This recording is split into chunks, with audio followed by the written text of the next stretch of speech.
How's it going, Freedom Family? How's everybody? Holding it all together this morning? All right.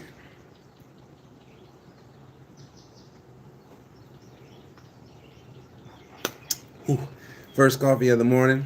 Ooh, that one's good. All right. That's a good start. Let's get it going. All right. So, our organization is committed to forming 100 new generational wealth families by the end of 2026. We are currently at 22. And so we decided to jump on today and talk about generational wealth families. Hold on, let me see if I have a technical issue there. It looks like I'm glitching. Let's see.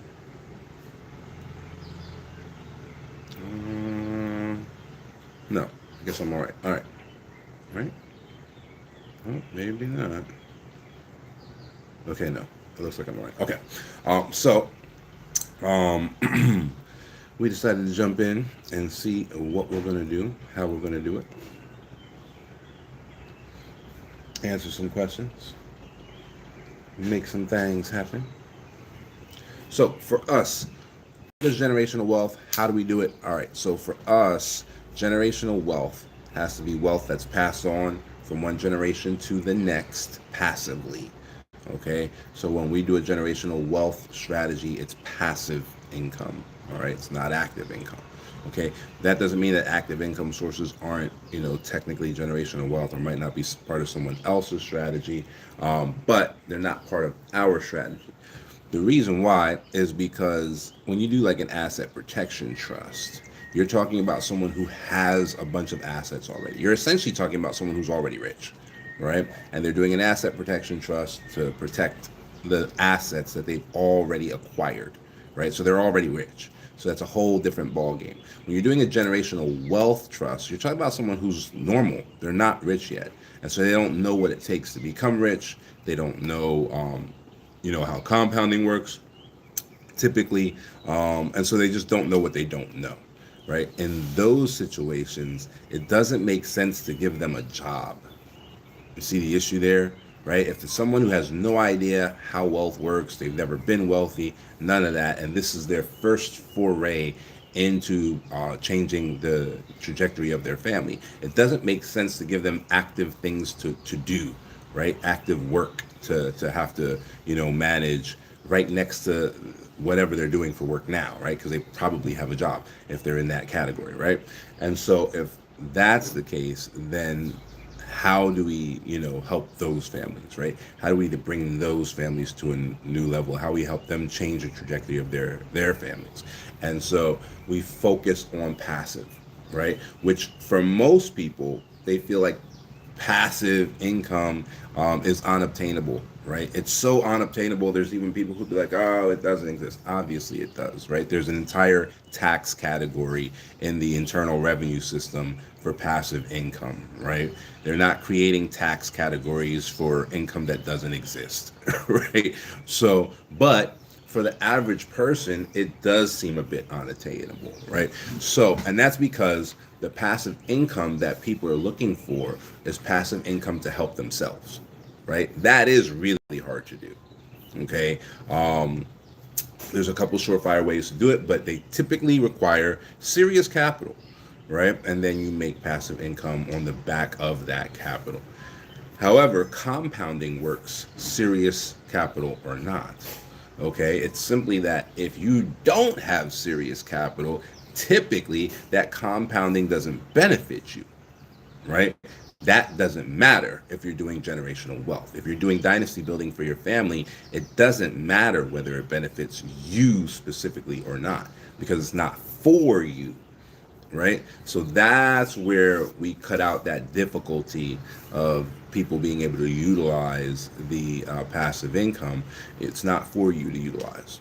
It's to build and compound over time for the next generation or the generation after that, right? So that's the difference. And when you're doing a generational wealth trust versus like an asset protection trust, when you're talking about compounding, and it's also the difference in the person who's open to that, right? Like if we wanted all nothing but the richest people and that's all we wanted, we wouldn't even touch generational wealth trust because you don't make any money on it because the people who are building it have no money, right? They're creating the trust so that the next generation doesn't have to have the same situation that they've had and that the next generation does have some money. That's how that trust works. So even if you're being paid a percentage of the trust, which is typically how an asset management trust works, a percentage of zero is still zero, right? So these generational wealth trusts, that's what they start at. They start at zero, right? Of the 22 that we've already started,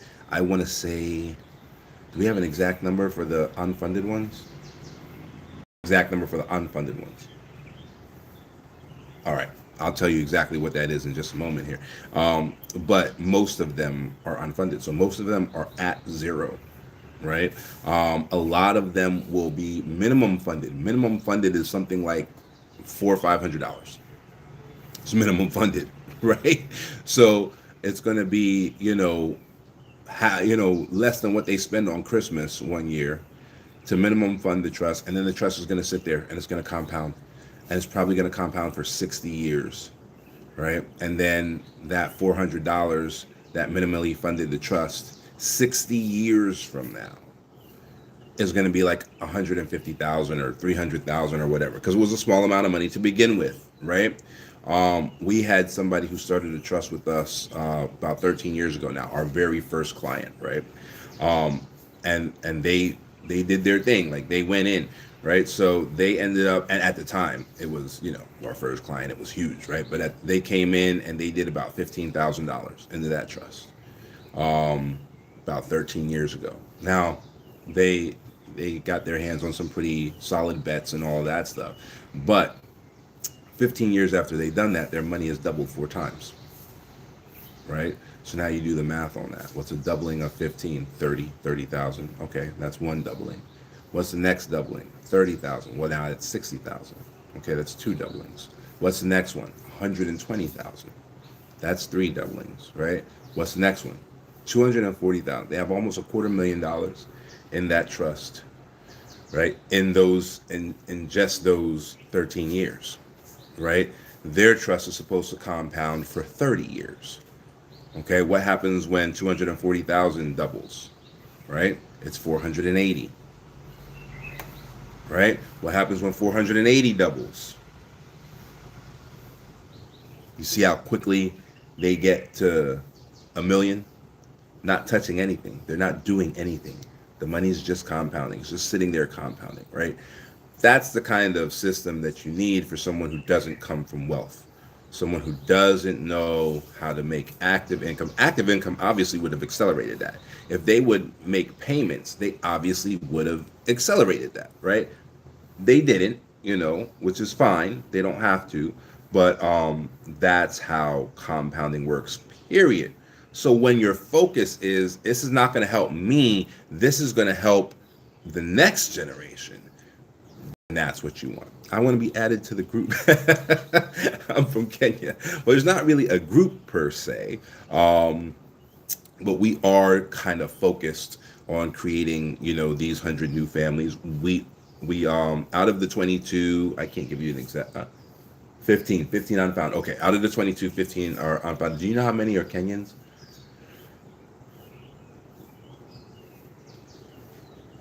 Okay, I'm sorry. File all the data you can, I guess. I'm probably going to be asking you questions during the live. 12. 12. So 12 of the 22 are Kenyans. Most of them, though, are Kenyans in the diaspora. So let me just put that out there. I see you say you're from Kenya. So I'm assuming, since you didn't say I'm in Kenya, you're also in the diaspora. Most of the Kenyans are in the diaspora. And then they do a little bit more because typically Kenyans in the diaspora own land somewhere. And typically what they've learned is their own family members are going to give their children a hard time about that land when they die. Right? Oh, you're in Kenya. Okay. So probably better even than the ones in the diaspora, those lands, those ancestral lands become fights. And so what ends up happening is when we set up a generational wealth trust fund for Kenyans, specifically Kenyans in the diaspora, but typically for Kenyans in general, they put their ancestral land in the trust so that no family member can ever fight their children when they're not there to defend them, right? Because that's when the inheritance would happen.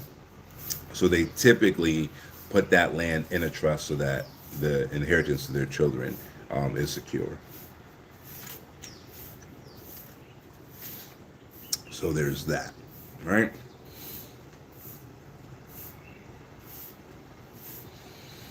That's fine. You can absolutely have your own definition of generational wealth. Has no bearing on this conversation, but that's fine. Do you, my friend?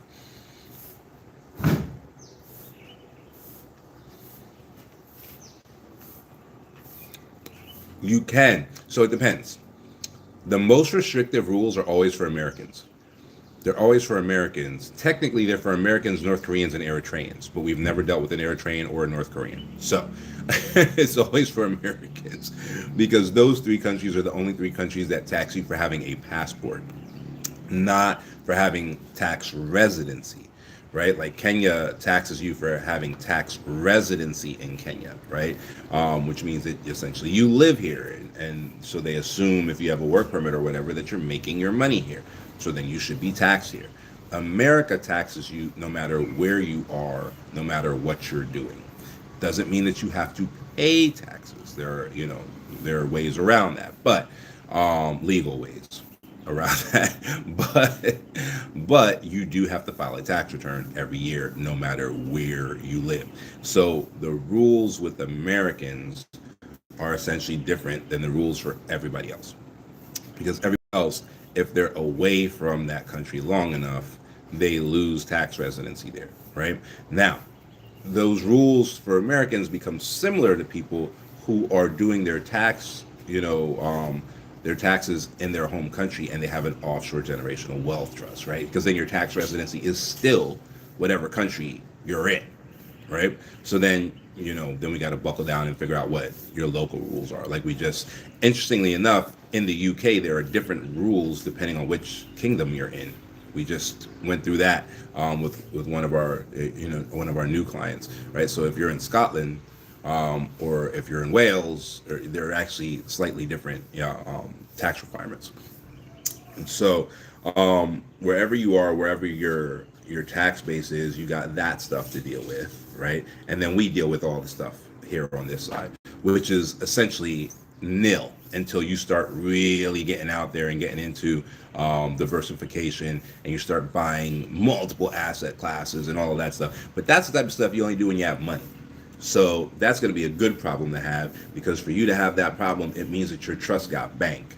And now you're trying to spread that money out and make more money. That's a beautiful problem to have. You're not going to have that problem initially. So initially, you're not going to have a complicated tax situation. Will there be a tax? For some things, yes. But that tax is a withholding tax and it's a final tax. What does that mean? It means the government does it for you. It means you don't have to pay taxes to anybody. It means you don't have to worry about calculating anything. It means that as your money comes to you, the government takes its 10%. And then when the money gets to you, the taxes have already been paid and they give you what's called a withholding tax certificate. So you get a certificate from the government that says, yep, your taxes are paid. That's it, done, right? So there's not a big amount of compliance that needs to be done, which lowers the compliance costs, right? A lot of people will say, well, why are you doing your generational wealth trust in Kenya? Because of the lower compliance costs, right? Because the compliance costs are low, your annual upkeep of a Kenyan generational wealth trust is like maybe $200, right? Meanwhile, if I were to set you up with like a Cook Islands trust or one of the ones that you hear about online all the time, your annual upkeep would be over $10,000. For a lot of people, it's over $100,000, right? A year. That's the part they don't talk about, right? And so when we're doing this and we're trying to be strategic about people who aren't rich, who are trying to build a future for their families and are trying to create something for their families that can be lasting and give them some substance, we got to make sure that we're dealing with jurisdictions that are protective. We got to make sure that we're dealing with jurisdictions that make financial sense, right? We got to make sure that the rules in those systems, help our clients out and don't work against them, right? And so that's why we choose specific jurisdictions for generational wealth. Hey, Momo, how are you?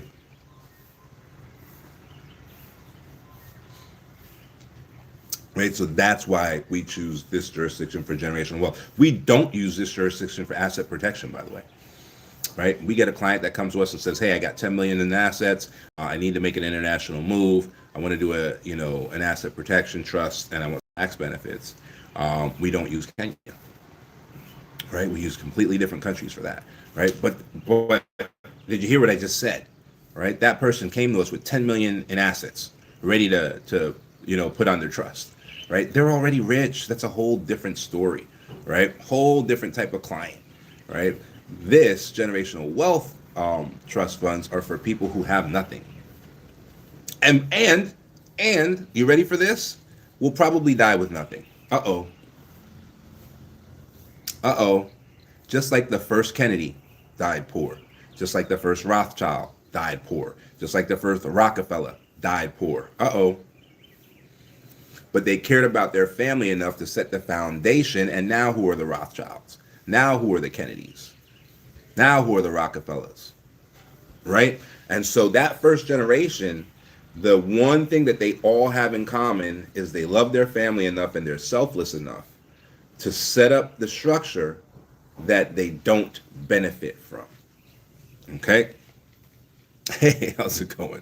I'll put you on the list. Just shoot us an email or DM us on this account and we'll definitely reach out to you. But that's it, right? Now, there are plenty of layers to keeping the wealth going, right? That's something that a lot of people leave out.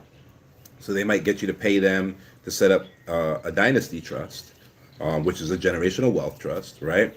But they don't tell you how to keep the money. Guess what the statistics are?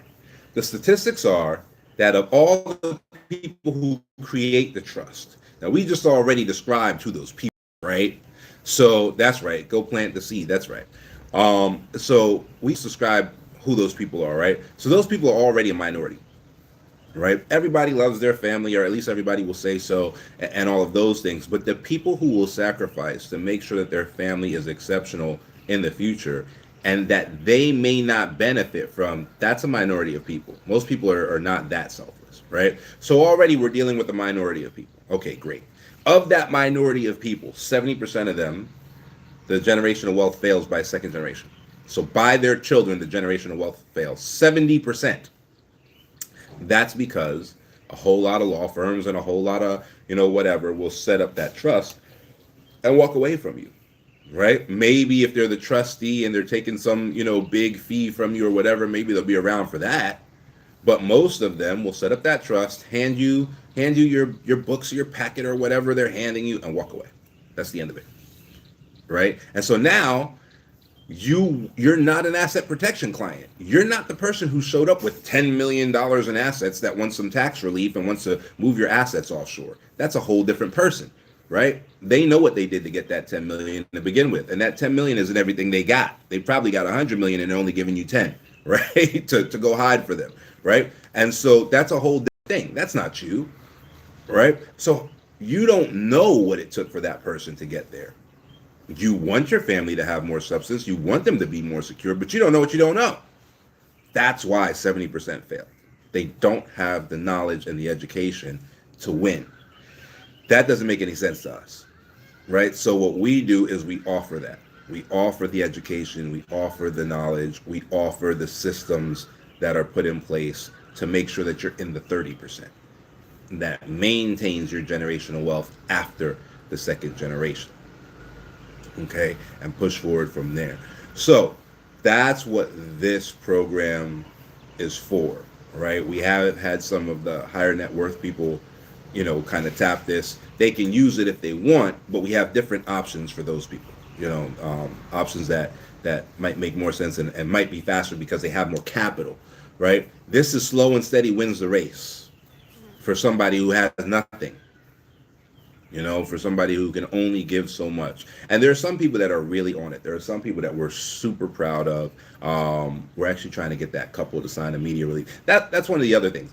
This is no, you don't want anybody to know where your bank accounts are, right? So it's difficult sometimes for us to get like some of our clients to like do a media release and actually sit down and talk about, yeah, I have money offshore for my kids hidden away in this country. Like it's tough to get people to like talk about that. But there's a really great couple that I love. I think they're just so on point and so locked in. They got married in their 20s, and one of them wasn't even 21. I think maybe the wife wasn't even 21. I think the husband was 22, the wife was 20 or whatever. So they got married, early, have no kids yet, right? They took a tax return, a joint tax return, I suppose. That tax return was something like, I want to say it was like $3,000 and some change. And they just happened to be around when the IFB1 2024 8.5 Treasury bond was open, which bonds are only open for 1 month. So imagine their good luck. That bond has a return of 18.46%. They dumped their money into that bond, which was beautiful for them, right? And so they're making 18.4607 to be exact percent on that money. If you know the rule of 72, the rule of 72 tells you how long it takes for your money to double, right? Based on the interest rate, right? So if you know the rule of 72, you know it takes less than 4 years for their money to double, right? So they're in that situation. That bond is going to end for them because there's a minimum to keep you from getting amortized out. So that bond is going to end for them after their money doubles, right? And then they'll come back out, and then they'll go back into something else. Now they have another bond ladder that they came back later. Like I said, they're exceptionally, they're exceptional stewards. Quite frankly, they're exceptional stewards of the family that they haven't even made yet. They get stewardship. So they've come back. They've done a bond ladder. It's not the kind of bond ladder we use when we're relocating people. That's more expensive because that bond ladder is supposed to set people up so that they don't have to work ever again, right? So it's not that bond ladder. It's a completely, different situation. And so it's cheaper, because it doesn't have to support the lifestyle of anybody, right? And so that bond ladder is that they set up is specifically for their generational wealth, right? And so it's however much money that they wanted it to be, and it kicks out money every single month, right? So every single month, money gets kicked out on that bond ladder, and so their trust is actually being funded locally, right? That's important, right? Especially from like the IRS's position because they're Americans, right? So it's really important that it's not U.S. dollars or U.S. assets. They don't even say U.S. dollars. U.S. assets being transferred into this trust. Very important from a tax perspective that they have that worked out, which they do, which we've worked out for them, right? So they have a monster trust ready to rock. They're somewhat religious. So there's a passage in the Bible that says something about a good man leaveth a inheritance for his children's children. So for them, they were like, all right, we're doing this for our grandkids. Mind you, they have no kids yet. but they were like, look, the Bible said we leave it for the grandkids, so we're leaving it for the grandkids. All right, fine. And so that's what they did. So imagine that. Their trust is rocking and rolling, already compounding super strong, and it's for the wild, right? So I mean, they're doing their thing. We'll see if they want to talk about it at some point. Right now, they don't. They prefer to keep it, their business, which most people do. Um, but they're such a cool couple. I'd love for you guys to meet them. So we'll see what happens.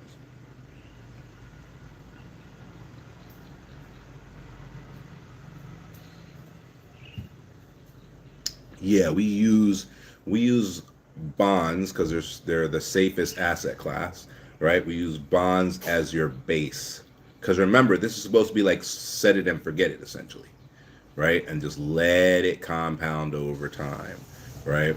Um, why do we use We use offshore because anything can happen. I'll give you two really good examples, two real examples, right, of how anything can happen. We had a group that they did their trust and all of that, and they were like coming back and forth because they did what's called a trust estate, which means that they built a house that was owned by the trust as well, right? And that house typically does like Airbnb and all of that, but they can come whenever they want, right? It belongs to the family, right? And so they had a trust estate. They were here like 6 months of the year. Typically, they came here for the winter and they went back home for the summer, right? Okay, cool. While they were here for the winter, it snowed in the United States. And in the city that they lived in, there was a city ordinance that when it snows, you have 24 hours to get the snow off of your sidewalk, right? Now, mind you, just for you guys who don't know, you can't kick somebody off your sidewalk. It's not your property, right? But there was a law that the city, had put into place that for the purposes of safety, your homeowner's insurance covered the sidewalk, the city's sidewalk that they, in this, regard called your sidewalk. Well, were they there to shovel the sidewalk? No. So was there ice on the steps and ice on their sidewalk and all of that? Absolutely. Did somebody fall? Absolutely. Did that fall cost more than the homeowner's insurance? Yep. Yep. The homeowner's insurance paid what they were going to pay, and that did not cover the damages, right? So then a lawsuit comes, right? Now, if they were doing the generational wealth domestically, the generational wealth that they left for their children might have been up for grabs in that lawsuit because it's right there in the jurisdiction, right? So if it's in the jurisdiction, then the local judge has an option of doing something called setting aside your trust. It's the same thing as like piercing the corporate veil, but with trusts, right? So they could have looked for a way to pierce the corporate veil or set aside that trust, take the money that's meant for your children and give it to this person who supposedly fell while you were not home, right? That was a real thing that happened. So the person, they did get sued. They did lose the lawsuit. I think they had some stuff happen on the U.S. side, but none of their generational wealth was touched. It couldn't be. And the judge ordered them to. The judge ordered them to make a distribution from the trust. But they're not the trustee. And they're not the beneficiary, right? That is key to your strategy. So they made a discretionary request of the trustee. We have safeguards in place for stuff like that. The trustee swore them in and asked them, hey, is this the result of a court order? And as soon as they say yes, under penalty of perjury, the trustee automatically denies any request that they're making.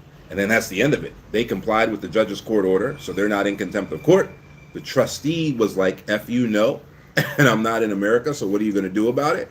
And that was the end of that, right? So that's the reason why it's offshore, and that happened, right? Other thing is car accidents. We've seen multiple car accidents, sometimes when it's not even your fault, right? We had one that they won on the appeal because there was something wrong, some kind of tech issue in the first case, and they like lost, and then they got the video, cleaned up, because it was a car accident. So I guess that damaged the video, I assume. So they paid to have the video cleaned up, and they appealed the decision. And then in the video of the appeal decision, you see that the person pulls in front of them and slams on the brake. So it was fraud, right? They were lying about this car accident, but a real car accident happened, and it appeared as though our clients rear-ended them, right? So initially they lost that case, and then they came back and won on appeal. But these types of things happen all the time. And what if you didn't have a camera? What if you didn't have a dash camera and you just lose the case because it looks as though you rear-ended somebody? And now it's your fault, right? And so what if your insurance doesn't cover it all? And they can come after you and your personal assets for the pieces of that weren't covered by the lawsuit. Then what, right? If all your stuff is local, that's now part of this lawsuits, not part of the judgment. They're your assets, right? You're holding them locally, in whatever account, brokerage account, whatever, right? People ask about that all the time. Why can't I just do it in the brokerage? You can. You can. It's just not protected. And what's the point of that? Like, if you can protect it, and give it the ultimate protection, which is offshore, all right, then why wouldn't you if it's for the next generation or the generation after that, right? So that's the reason why we do it the way we do it. Okay. Any other questions on that?